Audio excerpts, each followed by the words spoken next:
नमस्कार विद्यार्थियों। आज पुनः स्वागत है। कक्षा 6वीं के विद्यार्थियों का। बच्चों, हम पढ़ रहे हैं षष्ठः पाठः समुद्र तटः, इसका पार्ट 1। एषः समुद्र तटः, अत्र जनाः पर्यटनाय आगच्छन्ति।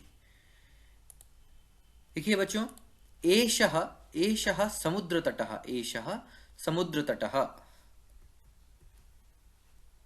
समुद्र तटः अर्थात समुद्र का किनारा। अत्र अर्थात यहाँ, समुद्र तटे यानी समुद्र तट पर। जनाः ये कर्तृपद है और आगच्छन्ति इसका क्रियापद है, अर्थात जनाः आगच्छन्ति लोग आते हैं। पर्यटनाय किमर्थम? पर्यटनाय अर्थात घूमने के लिए। आगच्छन्ति अर्थात आते हैं। तो एषः समुद्र तटः, यह समुद्र तट है।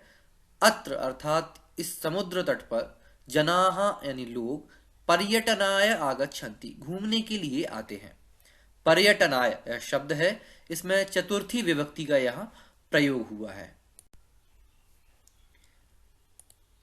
केचन तरंगहि क्रीडन्ति, केचन कर्तृपद है, क्रीडन्ति यह इसका क्रियापद है, कर्ता और क्रिया।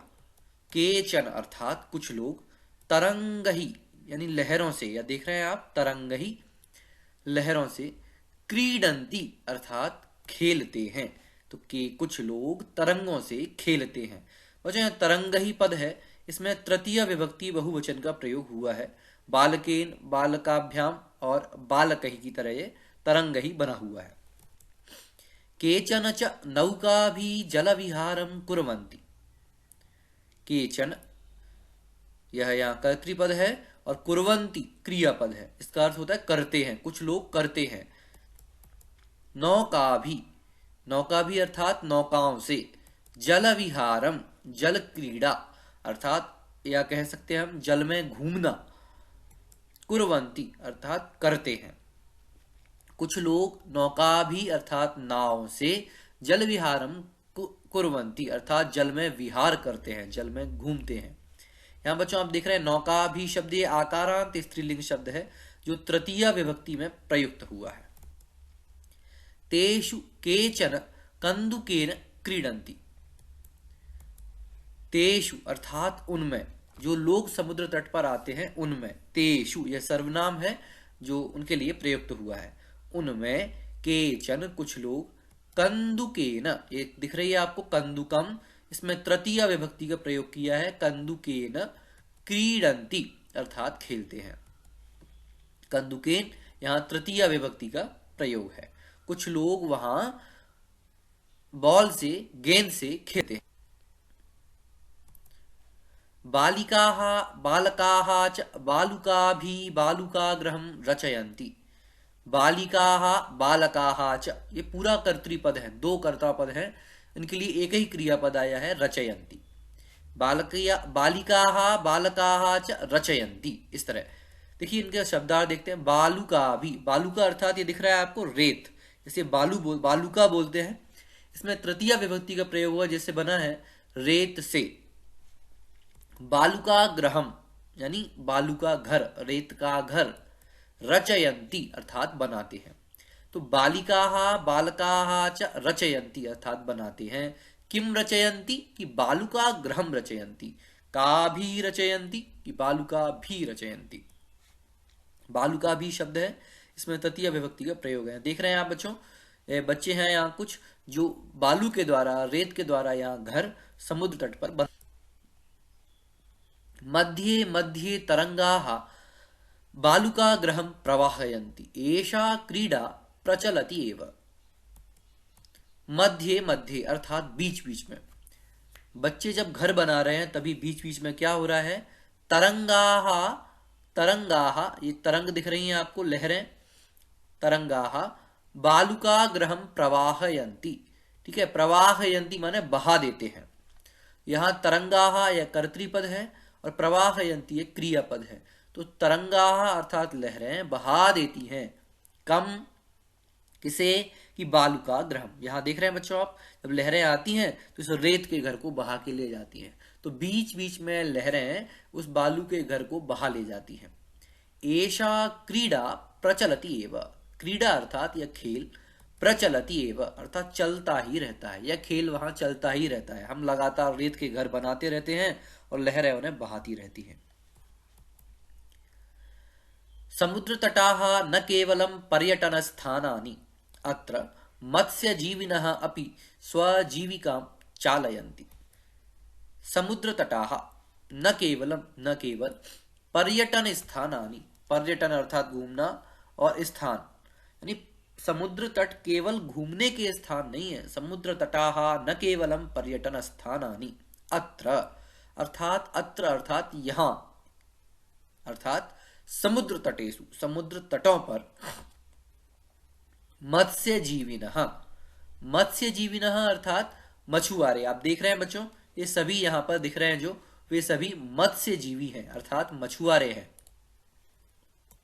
मत्स्यजीविनः चालयन्ति, मत्स्यजीविनः ये कर्तृपद है और इसका क्रियापद है चालयन्ति।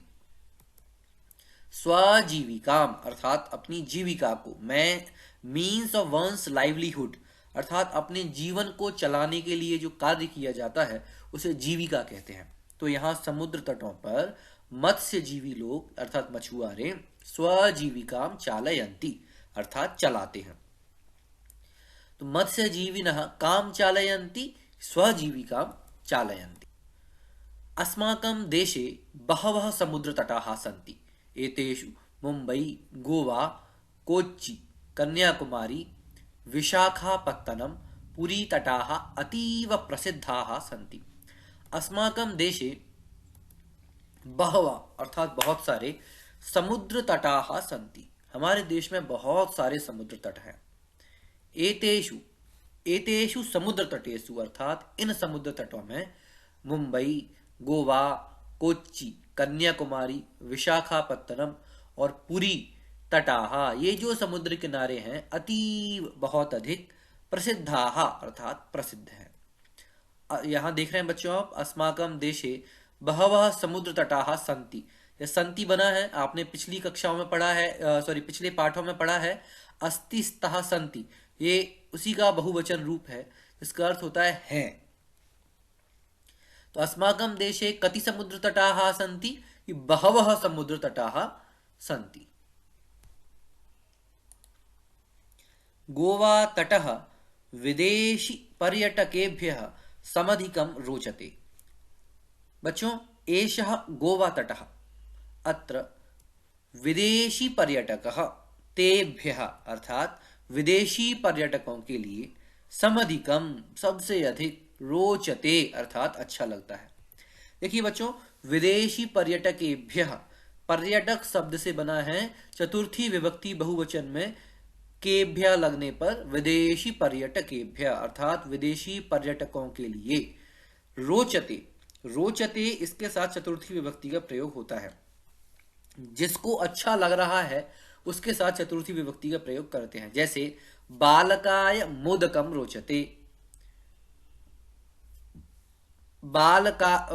बालकाय क्रीडा रोचते, इस तरह से और भी वाक्य इसके बनाए जा सकते हैं। विशाखापत्तनम तटः वैदेशिक व्यापाराय प्रसिद्धः। वैदेशिक, विशाखापत्तनम तटः वैदेशिक व्यापाराय अर्थात विदेशी व्यापार के लिए प्रसिद्ध है।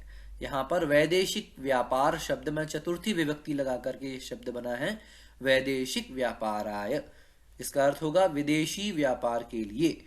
वैदेशिक व्यापाराय कः तटः प्रसिद्धः, विशाखा तट्टनम तटः प्रसिद्धः। कोच्चि तटः नारिकेल फलेभ्यः ज्ञायते। एषः कोच्चि तटः, कोच्चि तटः नारिकेल फलेभ्यः, ये चतुर्थी विभक्ति बहुवचन में बना हुआ है, नारियल के फल के लिए इसका अर्थ होगा। ज्ञायते अर्थात जाना जाता है। कोच्चि तटः केभ्यः ज्ञायते, कोच्चि तटः नारिकेल फलेभ्यः ज्ञायते। देख रहे हैं बच्चों आप, यहाँ ये कोच्चि तट है, यहाँ पर बहुत सारे नारियल के पेड़ लगे हुए हैं। नारिकेल फलेभ्यः चतुर्थी विभक्ति बहुवचन में बना है, तो कोच्चि तटः नारिकेल फलेभ्यः ते। मुंबई नगरस्य जुहू तटे सर्वे जना स्वैरम विहरन्ति, सब सर्वाधिक भीड़ इस पर दिखाई देती है। एषः मुंबई नगरस्य जुहू तटः, जुहू तटः, जुहू बीच जैसे बोलते हैं, मुंबई नगरे। तत्र सर्वे जनाः, ये कर्तृपद है, विहरन्ति क्रियापद है। स्वैरम अर्थात बिना किसी रोक टोक के, विहरन्ति अर्थात घूमते हैं। तो मुंबई तटस्य जुहू तटे सर्वे जना, सभी लोग, स्वैरम अर्थात बिना किसी रोक टोक के, विहरन्ति घूमते हैं। मुंबई तटे सर्वे जना कथम विहरन्ति, स्वैरम विहरन्ति। चेन्नई नगरस्य मेरीना तटः देशस्य सागरतटेषु दीर्घतमः। एषः मेरीना तटः चेन्नई नगरे, चेन्नई नगरस्य मेरीना तटः, यह देशस्य सागरतटेषु, देश में जितने भी सागर तट हैं उन सागर के किनारों में दीर्घतमः, सबसे लंबा है। आप देख रहे हैं बच्चों, एषः मेरीना तटः चेन्नई नगरे देशस्य दीर्घतमः समुद्र तटः, अर्थात देश का सबसे लंबा समुद्र तट है। भारतस्य तिसृषु दिशासु समुद्रतटाः सन्ति, अस्मादेव कारणात् भारतदेशः प्रायद्वीपः इति कथ्यते। भारतस्य तिसृषु दिशासु, तिसरी अर्थात तीनों दिशासु अर्थात दिशाओं में, समुद्र तटाः सन्ति, भारत की तीनों दिशाओं में समुद्र तट है। देखिए आप ये देख रहे हैं यहाँ भारत का नक्शा, इसमें ये ईस्ट और साउथ और वेस्ट, इन तीनों दिशाओं में समुद्र के किनारे हैं।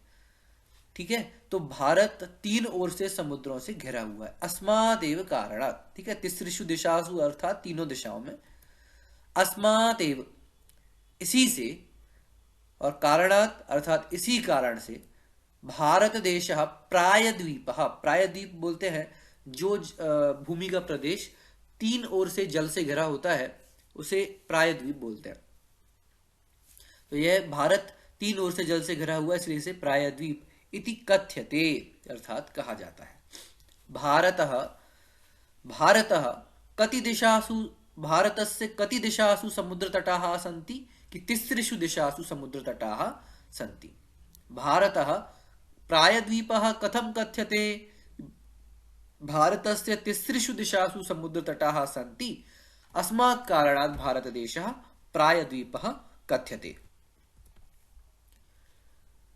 पूर्व दिशायां बंगोपसागरः, दक्षिण दिशायां हिंद महासागरः, पश्चिम दिशायां च अरब सागरः अस्ति। आप देखिए बच्चों यहाँ पूर्व दिशा यह है, यह दक्षिण दिशा है और यह पश्चिम दिशा है। तो भारतस्य पूर्व दिशायां बंगोपसागरः अर्थात बे ऑफ बंगाल, बंगाल की खाड़ी से कहते हैं, पूर्व दिशायां बंगोपसागरः, दक्षिण दिशायां हिंद महासागरः, पश्चिम दिशायां अरब सागरः च अस्ति। एतेषां त्रयाणाम् अपि सागराणां संगमः कन्याकुमारी तटे भवति।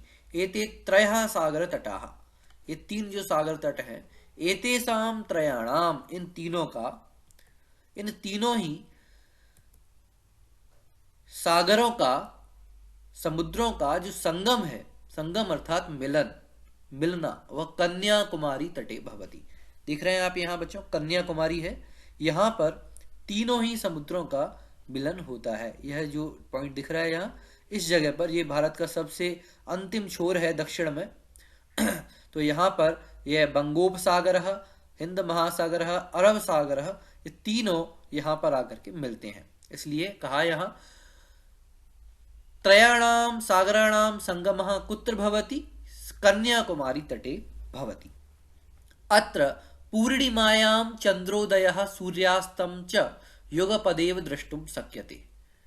अत्र, अत्र अर्थात यहाँ, यहाँ अर्थात किसकी बात चल रही थी अभी, कन्याकुमारी तट की। तो कन्याकुमारी तटे पूर्णिमायां, पूर्णिमा पर, चंद्रोदयः सूर्यास्तं च, चंद्रोदय अर्थात मूनराइज, सूर्यास्त अर्थात सनसेट, युगपदेव, युगपत एव, दो शब्द हैं, एक साथ ही द्रष्टुम शक्यते, देखा जा सकता है।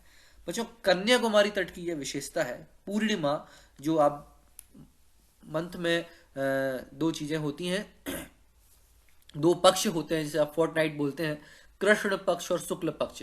एक में चंद्रमा बढ़ता है शुक्ल पक्ष में, और कृष्ण पक्ष में चंद्रमा घटता हुआ रहता है। तो जब चंद्रमा बढ़ता हुआ होता है तो जो 15वां अंतिम दिन होता है उसको हम पूर्णिमा कहते हैं। पूर्णिमा पर जब पूरा चांद निकलता है तब चंद्रोदय और सूर्यास्तम यानी मून राइज होना और सनसेट होना, ये दोनों ही चीजें युगपदेव द्रष्टुम शक्यते, एक साथ ही कन्याकुमारी में देखी जा सकती हैं। धन्यवाद।